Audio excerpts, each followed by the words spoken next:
Hey, we are in Genesis. Today we are looking at Genesis chapters 15, 16, and 17. So let's go ahead and get into it. We're going to talk about the development of Abram and his name change to Abraham and all that entails. After this, the word of the Lord came to Abram in a vision. Do not be afraid, Abram. I am your shield, your very great reward.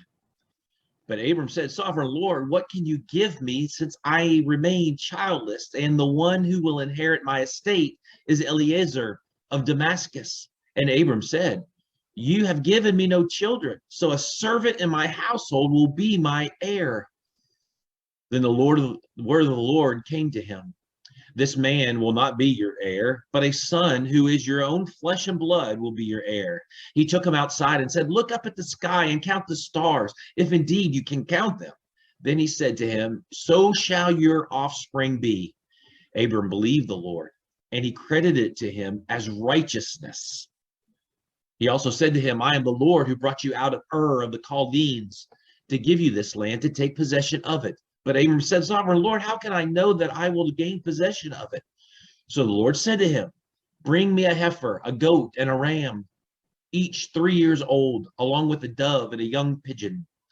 Abram brought all of these to him, cut them in two, and arranged the halves opposite each other. The birds, however, he did not cut in half. Then birds of prey came down on the carcasses, but Abram drove them away. As the sun was setting, Abram fell into a deep sleep, and a thick and dreadful darkness came over him. Then the Lord said to him, Know for certain that for 400 years your descendants will be strangers in a country not their own, and that they will be enslaved and mistreated there. But I will punish the nation they serve as slaves, and afterward they will come out with great possessions. You, however, will go to your ancestors in peace and will be buried at a good old age. In the fourth generation, your descendants will come back here, for the sin of the Amorites has not yet reached its full measure.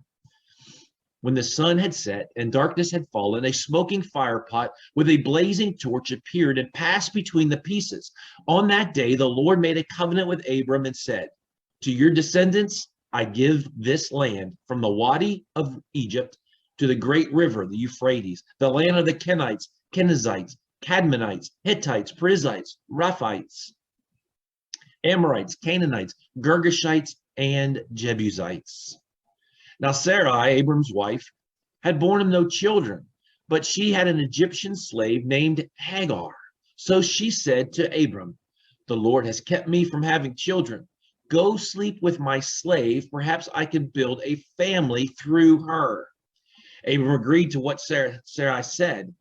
So after Abram had been living in Canaan 10 years, Sarai, his wife, took her Egyptian slave Hagar and gave her to her husband to be his wife. And he slept with Hagar, and she conceived. When she knew she was pregnant, she began to despise her mistress. Then Sarai said to Abram, You are responsible for the wrong I am suffering. I put my slave in your arms, and now that she knows she is pregnant, she despises me. May the Lord judge between you and me. Your slave is in your hands, Abram said. Do with her whatever you think best. Then Sarai mistreated Hagar, so she fled from her. The angel of the Lord found Hagar near a spring in the desert. It was the spring that is beside the road to Shur. And he said, Hagar, slave of Sarai, where have you come from and where are you going? I'm running away from my mistress, Sarai, she answered.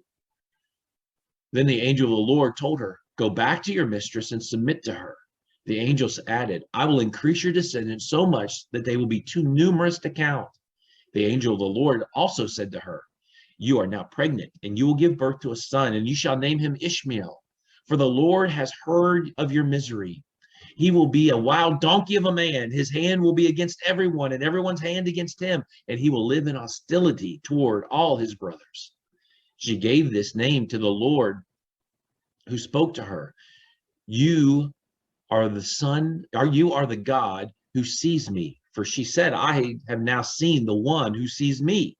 That is why the well was called Bir Lahai Roi. It is still there between Kadesh and Bered. So Hagar bore Abram a son, and Abram gave the name Ishmael to the son she had born. Abram was 86 years old when Hagar bore him Ishmael. Then when Abram was 99 years old, the Lord appeared to him and said, I am God Almighty.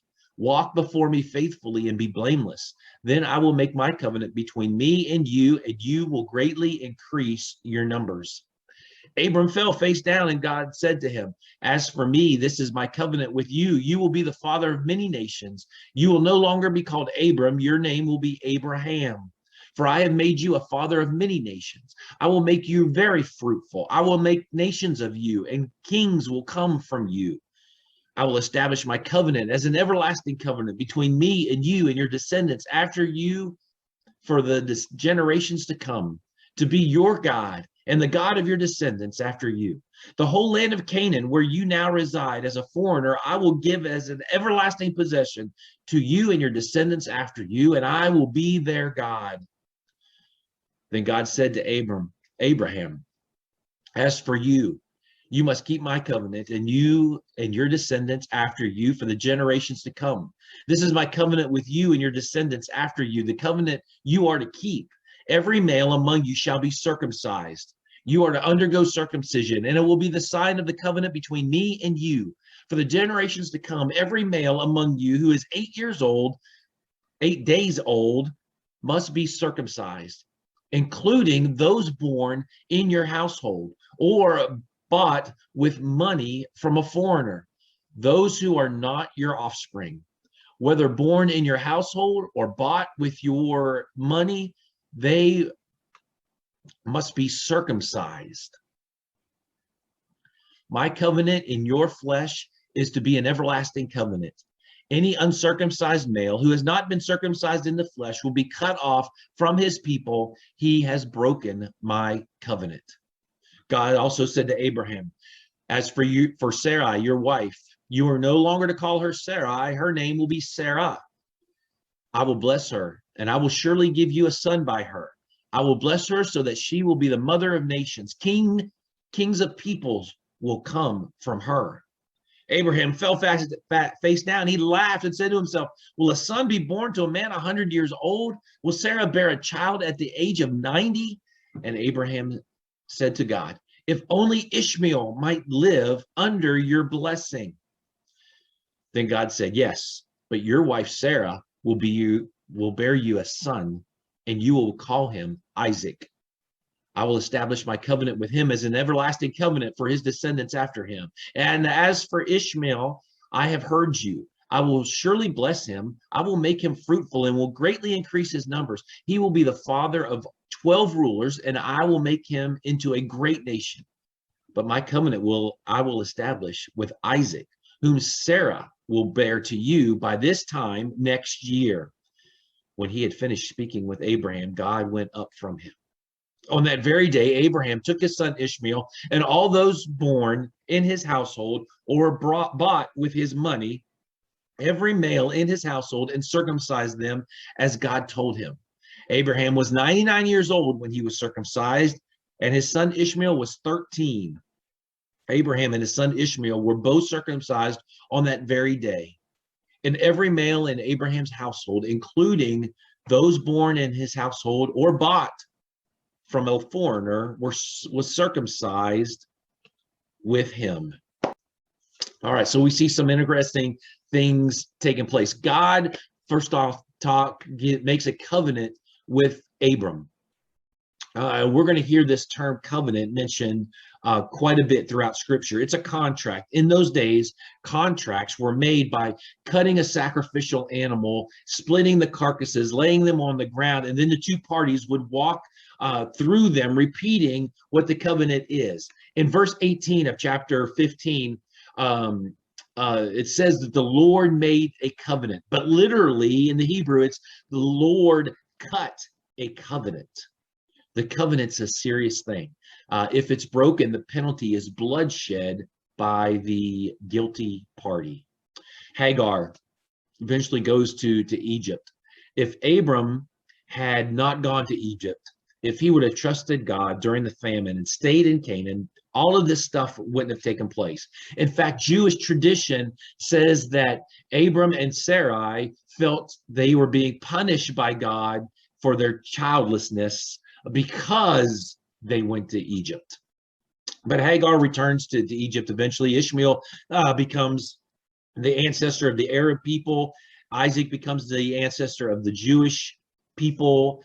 There's always been animosity between the two. Much of the Arab world, even today, is still lost. We need to be praying that they would find Jesus, that they would be saved to God. In chapter 17, Abram means the father of many. Abraham means the father of many nations. The delay in the fulfillment of God's promise to Abraham made him greater. When your prayers aren't being answered, or you think the timing is off and God doesn't seem to be answering and listening to what you say, remember this: God might be making you greater by waiting. Circumcision, let's just talk about it for a second. It's another instance of the knowledge of God, the power of God.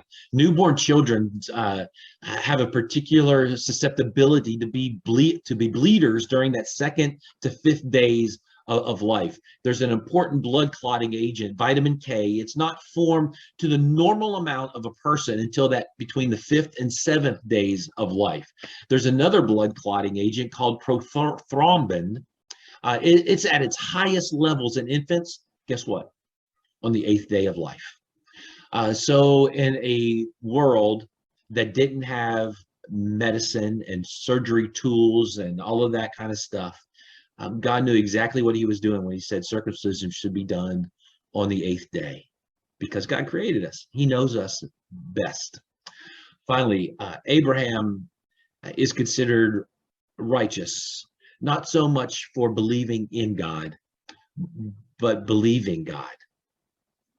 I don't know where you're at in your walk with God. You may believe in God, but honestly, big deal. The demons believe in God. The question is, do you believe God? And if you believe God, then our lives should show it by the way that we live and we treat each other. Have a great day. Love you.